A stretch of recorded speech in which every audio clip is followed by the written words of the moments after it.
नमस्कार। Class 11 accountancy.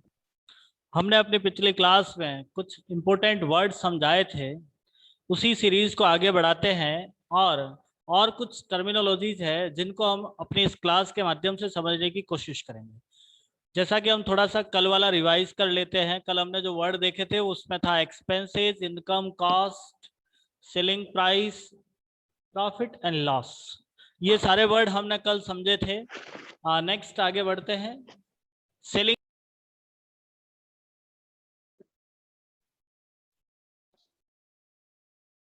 हमारा next point आता है रेवेन्यू।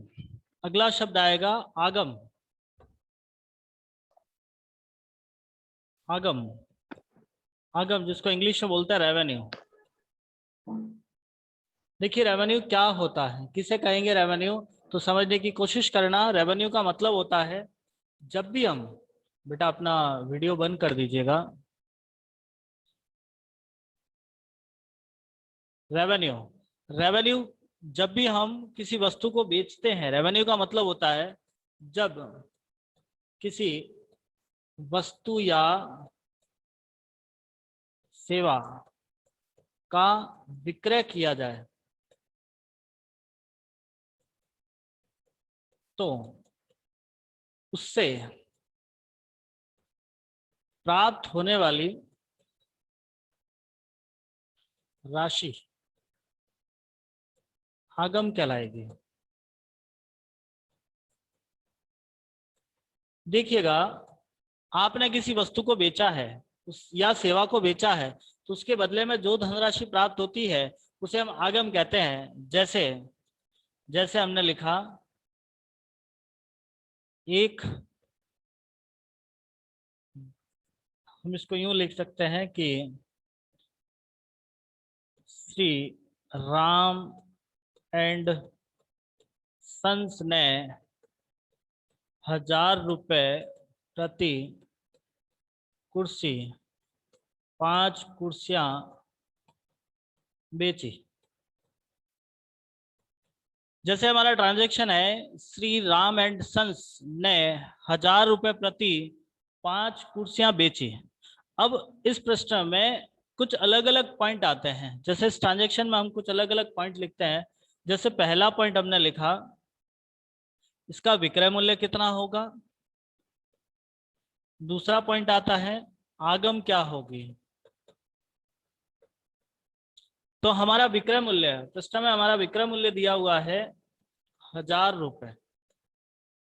आपका पर कुर्सी, प्रति कुर्सी 1000 रुपए mean selling price is 1000। And revenue, revenue का मतलब होता है माल बेचने से टोटल कितना पैसा प्राप्त किया, 5000 रुपए। तो इसको बोलते हैं आगम। आगम का मतलब जब हम माल बेच रहे हैं तो उससे कितना पैसा प्राप्त हो रहा है, वो हमारे लिए आगम कहलाती है। इससे पहले हमने लागत समझी थी, ये हमारी आगम है। नेक्स्ट आगे बढ़ते हैं। वर्ड आता है आपका बट्टा। एक शब्द आया बट्टा, जिसको हम छूट भी कहते हैं। इंग्लिश में इसको बोलते हैं डिस्काउंट।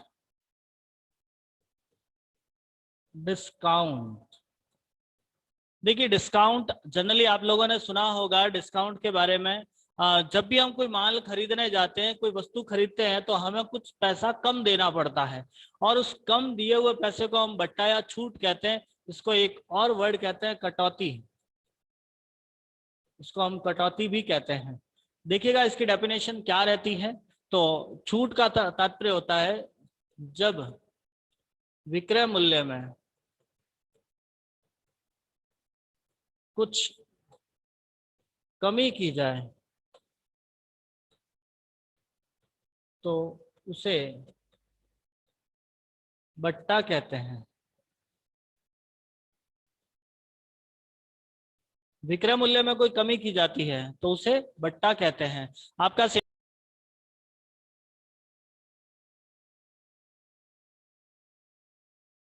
आपका सेलिंग प्राइस कम हुआ है, आपका सेलिंग प्राइस कम है, तो उसे हम बट्टा कहते हैं। जैसे हम एक एग्जांपल समझते हैं इसका, कि जैसे हमने लिखा, श्री राम एंड सन्स ने 5 कुर्सियां 1000 रुपए प्रति कुर्सी 10% बट्टे पर बेची। अब 10% बट्टा है, मतलब हमें इसका सॉल्यूशन हम समझेंगे कि टोटल आपको 5 कुर्सियां थी, 1000 रुपए के हिसाब से आपको बेचा था, मतलब आपको पैसा आना था 5000 रुपए, लेकिन 10% आपका डिस्काउंट है। डिस्काउंट है मीन्स आपका 5000 का 10%, 500 रुपए आपका डिस्काउंट हो गया, तो आपके लिए रेवेन्यू होगा 4500 रुपए। मतलब हम इस वस्तु को बेच रहे हैं 4500 रुपए में। हमारा डिस्काउंट हमारे सेलिंग प्राइस को कम करता है। हमेशा ध्यान रखिएगा, डिस्काउंट आपका सेलिंग प्राइस कम करता है। मैं यहाँ लिख देता हूँ, इसका एक नोट डाल देता हूँ। नोट लिखते हैं इसका, नोट। डिस्काउंट हमेशा सेलिंग प्राइस कम करता है। चाहे आप माल खरीद रहे हो, बेच रहे हो, वो कोई इश्यू नहीं है। आप माल खरीद भी रहे हो तब भी हमारे पास सेलिंग प्राइस आती है। हम खरीद रहे हैं तो सामने वाला बेचने वाला होगा, सामने वाला बेच रहा है, मतलब एक वैल्यू ऐसी होती है जिस पर वस्तुएं बेची जा रही है, एक ऐसी वैल्यू जिस पर एक आपकी वस्तु बेची जा रही है, और जिस वैल्यू पे आपकी वस्तु बेची जा रही है उसी को हम सेलिंग प्राइस कहते हैं। सेलिंग प्राइस में कमी आना वही हमारे लिए डिस्काउंट कहलाता है। जो आपका सेलिंग प्राइस है उसमें कमी आ जाती है, उसी को हम डिस्काउंट कहते हैं। डिस्काउंट के बाद अगला शब्द आता है आपका फायदा। एक वर्ड सुना होगा आपने, फायदा। इसको अभी वृद्धि भी कहते हैं, इंग्लिश में बोलते हैं गेन। देखिए, इससे पहले हमने समझा था लाभ। लाभ अलग है, फायदा अलग है। फायदा क्या होता है, तो मैं इसकी डेफिनेशन लिखता हूं। जब किसी आकस्मिक घटना के घटित होने पर कोई लाभ हो जाए तो वह फायदा कहलाएगा। देखिएगा, हमारे पास एक वर्ड आया फायदा, जिसको हमने इंग्लिश में गेन कहा है। गेन का मतलब होता है, जैसे लाभ की बात करते हैं, लाभ का मतलब होता है कि हमने जितना एक्सपेंसेस किया है उससे ज्यादा यदि आपके पास में पैसा आ रहा है, हमने जो पैसा खर्च किया है, जो हमने कॉस्ट से ज्यादा यदि पैसा खर्चा हुआ है, उस कंडीशन में कॉस्ट से ज्यादा यदि आपको रेवेन्यू मिल रहा है, मतलब आपको प्रॉफिट होगा। लेकिन यदि आपका कुछ ऐसी कंडीशन हो जाए जहां आपने माल, मतलब एक आकस्मिक घटना से संबंधित है। आकस्मिक घटना का मतलब होता है जनरली, जैसे आपका कोई प्लॉट था और किसी कारणवश वो अच्छे रेट में बिक गया।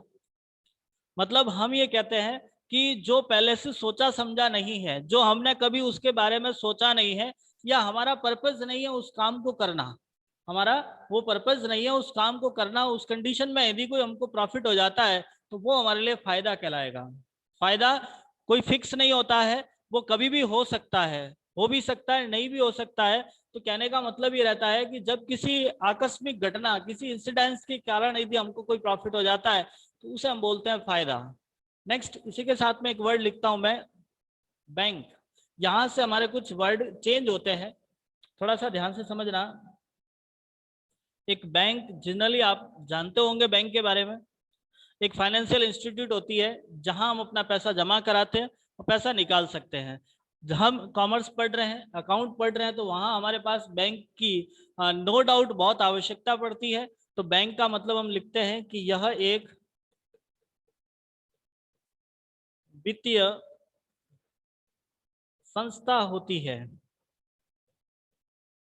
यह एक वित्तीय संस्था होती है। वित्तीय संस्था का मतलब फाइनेंशियल इंस्टीट्यूट है जहां हम पैसा जमा करते हैं, जहां जमाएं स्वीकार की जाती है, स्वीकार की जाती है तथा धन निकाला जाता है।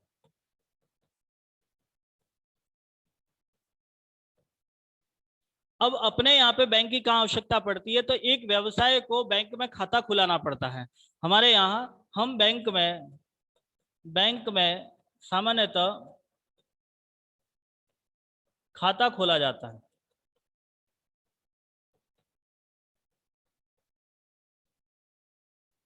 बैंक में आप खाता खोलते हैं और यह खाते 4 प्रकार के होते हैं। बैंक में आप 4 प्रकार के खाते खोल सकते हो। बैंक में जनरली 4 प्रकार के अकाउंट खोले जाते हैं। चारों टाइप हम थोड़ा सा समझ लेते हैं, हालांकि आपने छोटी क्लास में इनको देखा होगा, फिर भी हम समझ लेते हैं। पहला होता है आपका बचत खाता, इंग्लिश में बोलते हैं सेविंग अकाउंट। एक होता है चालू खाता, जिसको बोलते हैं करंट अकाउंट। एक होता है आपका आवर्ती जमा खाता, आवर्ती जमा खाता, जिसको कहते हैं अपन आरडी, रिकरिंग डिपॉजिटेड। और एक होता है आपका स्थायी जमा खाता,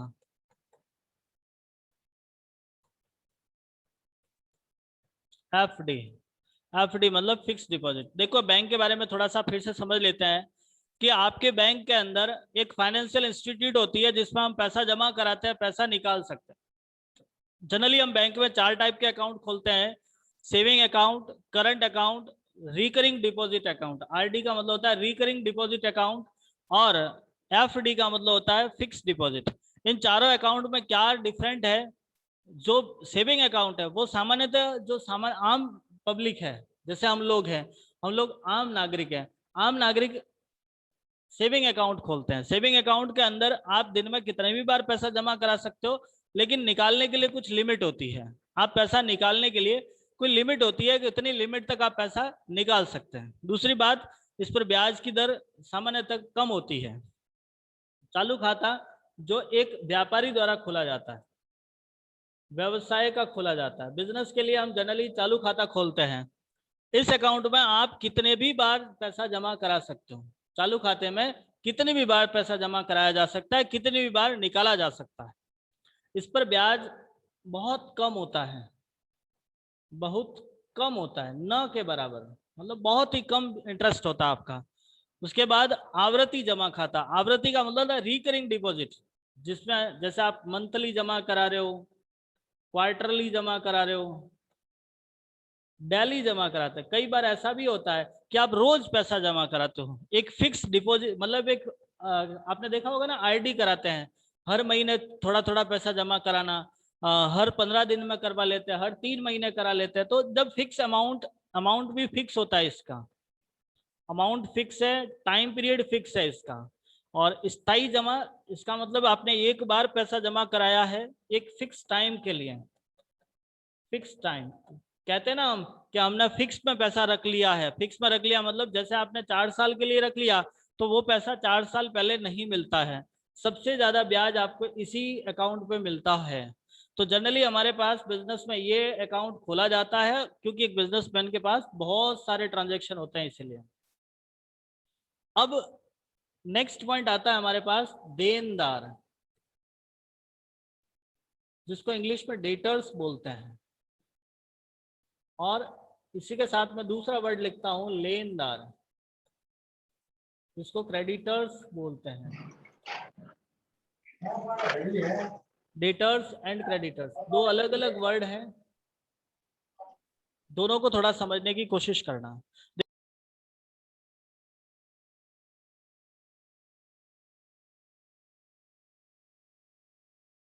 इन दोनों को समझने से पहले एक पॉइंट ये थोड़ा सा क्लियर कर लेते हैं कि आप लोगों को इतना तो पता होगा कि जब भी हम व्यापार मतलब मार्केट से माल खरीदते हैं, तो उसका पेमेंट होता है। जो पेमेंट होता है वो 2 टाइप से होता है। आपने मार्केट से माल खरीदा है, उसका पेमेंट हम 2 टाइप से करते हैं। पहला होता है ऑन कैश, एक होता है ऑन क्रेडिट। ऑन कैश का मतलब होता है तुरंत भुगतान, और ऑन क्रेडिट का मतलब होता है उधार। ये वर्ड जानते हो उधार? यस या नो में आंसर दीजिए फटाफट, यस या नो में आंसर दीजिए। आप उधार के बारे में जानते हो क्या होता है? जल्दी से।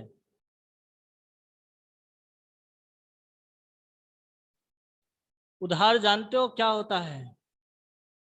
Yes sir, very nice Sarika ji. क्या होता है उधार? आप चाहो तो बोल के बता दीजिए, नहीं तो लिख के बता दीजिए उधार क्या होता है। हल्का सा इसके बारे में आप क्या जानते हो उधार के बारे में? जितना फास्ट हो सके उतना फास्ट लिखने की कोशिश करें। क्या होता है उधार? उधार में कैसे क्या काम करते हैं? उधार का मतलब होता है हमने पैसा उस टाइम नहीं दिया है, उसी टाइम हमने पैसा नहीं दिया है, ये पैसा हम बाद में देंगे, बाद में देंगे, उसे हम बोलते हैं उधार। यही जानते हो आप लोग कि और कुछ नया मीनिंग है आपके पास में? उधार का मतलब हम तो यही जानते हैं कि जो पैसा, जो काम आपने अभी किया है उसके बदले में पैसा अभी आप नहीं दे रहे हो, उसका पैसा आप बाद में दोगे, उसे हम बोलते हैं उधार। Any doubt?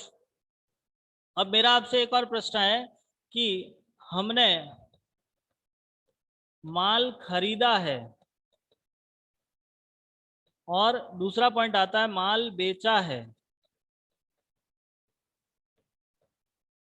पहला प्रश्न आपसे कि क्या हम उधार माल खरीद सकते हैं, यस या नो? जल्दी से आंसर देना है। क्या हम उधार माल खरीद सकते हैं? फटाफट आंसर दीजिएगा। क्या हम उधार माल खरीद सकते हैं? Very nice. दूसरा प्रश्न, क्या हम उधार माल बेच सकते हैं? जब हम बेचने की बात करते हैं तो क्या हम उधार माल बेच सकते हैं? फिर जब हम खरीद सकते हैं तो क्या बेच सकते हैं? इसका भी आंसर क्लियर कर लेते हैं। बहुत बढ़िया, वेरी नाइस। मतलब हाँ, हम उधार खरीद भी सकते हैं, उधार बेच भी सकते हैं। तो ये जो दो वर्ड मैंने आपके सामने लिखे हैं, डेटर्स एंड क्रेडिटर्स, ये दोनों इसी से रिलेटेड हैं। उधार खरीदने और उधार बेचने से रिलेटेड है। इन दोनों का मीनिंग समझते हैं थोड़ा सा, बड़े ही ध्यान से समझिएगा। पहला वर्ड आता है देनदार, इंग्लिश में लिखते हैं डेटर्स।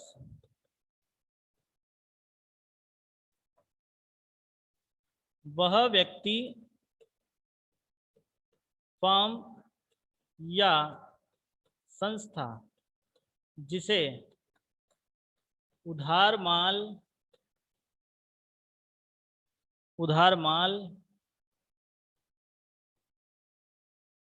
पैसा या वस्तु दी गई हो,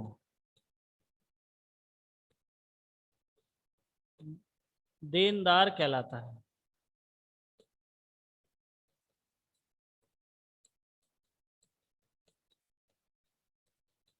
यह व्यवसाय के लिए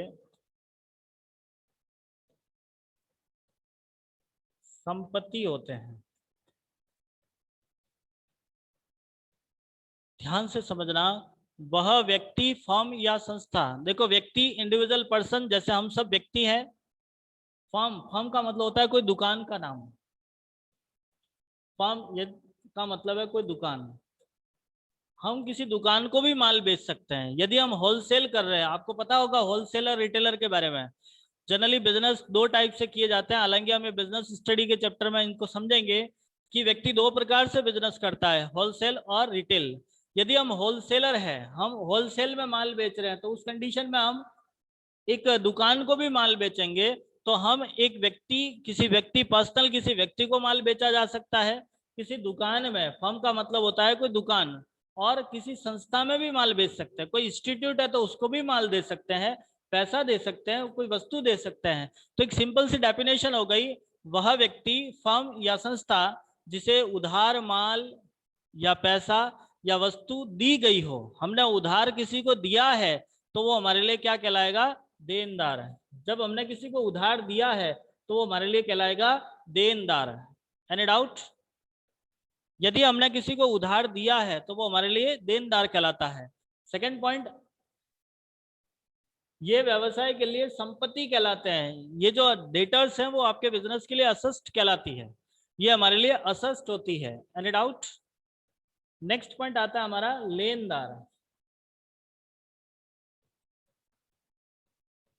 देनदार के बाद में आता है लेनदार, जिसको हम बोलते हैं क्रेडिटर्स। क्रेडिटर्स क्या होता है? सेम डेफिनेशन है इसकी भी। वह व्यक्ति, फर्म या संस्था, वह व्यक्ति, फर्म या संस्था जिससे उधार माल,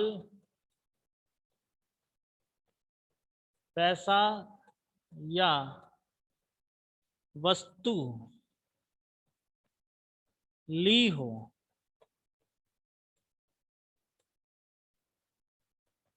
लेनदार कहलाते हैं। यदि आपने किसी व्यक्ति से या किसी फर्म या संस्था से उधार माल या वस्तु लिया है, हमने लिया है, तो वो हमारे लिए लेनदार कहलाएंगे। यह व्यवसाय के लिए दायित्व होते हैं, ये आपके बिजनेस के लिए लायबिलिटीज होती है। Any doubt? तो डेटर्स एंड क्रेडिटर्स समझ में आ गए आपको? थोड़ा सा यस और नो कह के मुझे बता दीजिएगा ताकि हम आगे बढ़ने का इंटरेस्ट आएगा। डेटर्स एंड क्रेडिटर्स समझ में आ गए?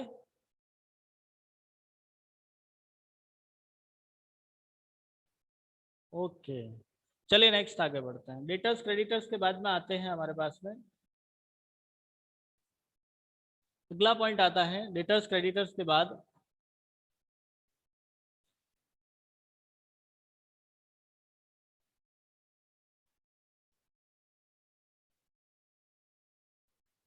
एक मिनट, ये सब हमारे पास कुछ इंपॉर्टेंट वर्ड्स थे। अब हम आगे बढ़ते हैं और एक नया टॉपिक स्टार्ट करते हैं, इसी चैप्टर का भाग है और मेजर पॉइंट आता है अकाउंटिंग प्रोसेस। हमको सबसे पहले अकाउंटिंग करनी है तो कैसे करनी है? हमारे पास क्या एक प्रक्रिया रहेगी, इंग्लिश में, हिंदी में लिखते हैं लेखांकन प्रक्रिया, लेखांकन प्रक्रिया। अब लेखांकन प्रक्रिया मतलब देखिए, जब भी कोई काम किया जाता है तो उसके लिए एक प्रोसेस होता है। आप कोई सा भी काम कीजिए, कैसा भी काम है, एक सिंपल सा एग्जांपल देता हूँ, जैसे चाय बनाना है। चाय बनाना भी एक वर्क है। जब हम चाय बनाते हैं तो उसके लिए पूरा प्रोसेस होता है। सबसे पहले आपको बर्तन लेना, पानी लेना, गर्म करना, चाय डालना, शक्कर डालना, दूध डालना, उसको उबालना, मतलब एक पूरा प्रोसेस होता है। तो ठीक इसी प्रकार से आपका अकाउंटिंग करने का भी एक प्रोसेस है। उस पूरे प्रोसेस को हमको फॉलो करना पड़ेगा। उस प्रोसेस को फॉलो करके ही हम अपनी अकाउंटिंग पूरी मेंटेन कर सकते हैं। तो इस प्रोसेस के अंदर सबसे पहला पॉइंट आता है, फर्स्ट पॉइंट, व्यवहारों की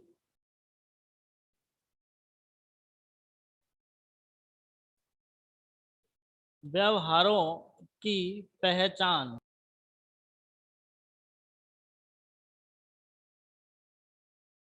हमारा पहला पॉइंट आता है व्यवहारों की पहचान। देखिए, व्यवहार क्या होता है हम पहले ही समझ चुके हैं।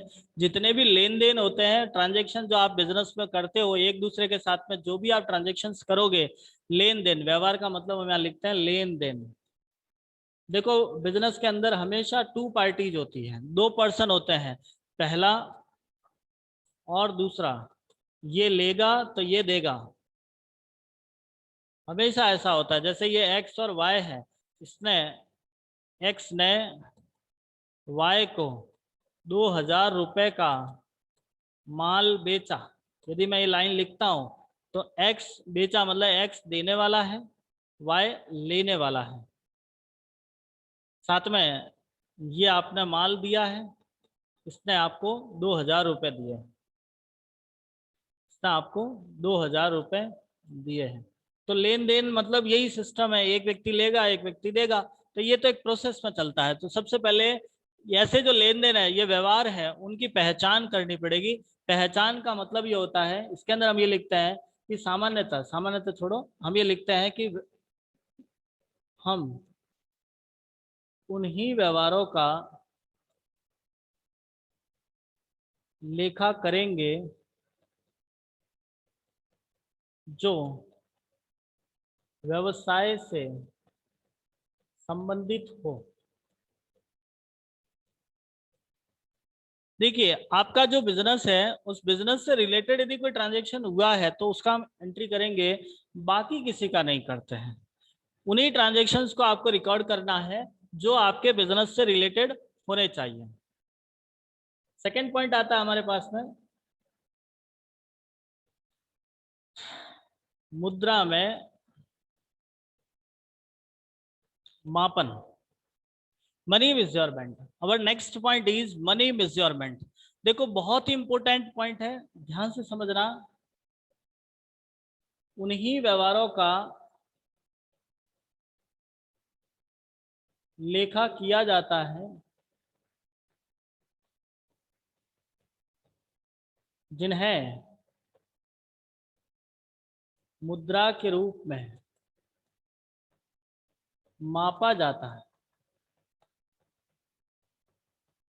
बहुत ही ध्यान से समझना इन दोनों ट्रांजैक्शंस को। आज हम इन दोनों ट्रांजैक्शन पर या दोनों पॉइंट पर ही बात करेंगे। पहला पॉइंट आता है व्यवहारों की पहचान करना। जो आप ट्रांजैक्शन, क्योंकि देखिए एक दिन में बहुत सारे ट्रांजैक्शन होते हैं। जब हम बिजनेस को संभालते हैं, आप लोगों ने भी मार्केट में देखा होगा, जब एक बिजनेस चलता है, जनरली उस बिजनेस में बहुत सारे ट्रांजैक्शन होते हैं। मतलब खूब सारे लोग आते हैं जाते हैं, आते हैं जाते हैं, सामान बिकता है, सामान लेते हैं, मतलब बहुत सारे काम होते हैं। अब उनमें से वो सारे ट्रांजैक्शंस आपके लिए रिकॉर्ड होंगे जो आपके बिजनेस से रिलेटेड है। ऐसा कोई ट्रांजैक्शन रिकॉर्ड नहीं होता है जो बिजनेस से रिलेटेड नहीं हो। जो बिजनेस से रिलेटेड है उसे हम रिकॉर्ड कर लेते हैं, जो बिजनेस से रिलेटेड नहीं है उसे रिकॉर्ड नहीं करते हैं। रिकॉर्ड का मतलब होता है लेखा करना। देखिए, मैं आपको पहले ही कह देता हूँ, कुछ ऐसे वर्ड हैं जो हमें सीरियसली समझने पड़ेंगे और पूरे साल भर, मतलब अब आपने कॉमर्स में एडमिशन ले लिया है तो उन्हीं से फैमिलियर होना पड़ेगा आपको।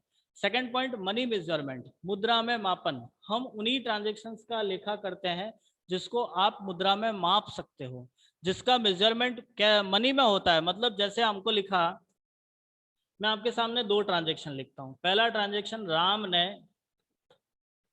शाम से 2000 रुपए के 5 टेबल लिए।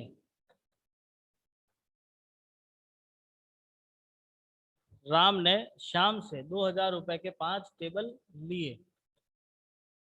एक तो ये ट्रांजैक्शन है, और दूसरा ट्रांजैक्शन मैं लिखता हूं कि राम ने शाम से 5 किलो गेहूं लिए। अब इन दोनों के अंदर आप देखा जाए, दोनों ट्रांजैक्शन में देखा जाए, तो यहाँ आपके पास इस ट्रांजैक्शन में आपके पास 2000 रुपए, मतलब आपने जो टेबल लिए हैं उसके बदले में आपने एक अमाउंट डिसाइड किया है कि आपको 2000 रुपए देना पड़ेगा। यदि किसी ट्रांजैक्शन में कहीं ना कहीं अमाउंट, मतलब मनी इफेक्टिव हो रही है, उसी को रिकॉर्ड करते हैं, बाकी नहीं। जैसे इस ट्रांजैक्शन में देखा जाए तो ऐसा कहीं कोई नहीं लिखा हुआ कि उसको पैसा कितना देना है। जरूर उसने गेहूं ले लिए, बट पैसे के बारे में कोई नहीं लिखा हुआ। इसीलिए हम केवल उसी ट्रांजैक्शन का रिकॉर्ड रखेंगे जिसमें मनी मेजरमेंट होता है। तो आज की क्लास में हमने कुछ इंपॉर्टेंट वर्ड देखे, अकाउंटिंग प्रोसेस के 2 पॉइंट क्लियर किए हैं। हालांकि इसमें 4 पॉइंट और हैं जो हम अपनी अगली क्लास में देखेंगे। अब आई होप आपको समझ में आया होगा। और भी कोई डाउट है तो आप जरूर बताइएगा। धन्यवाद।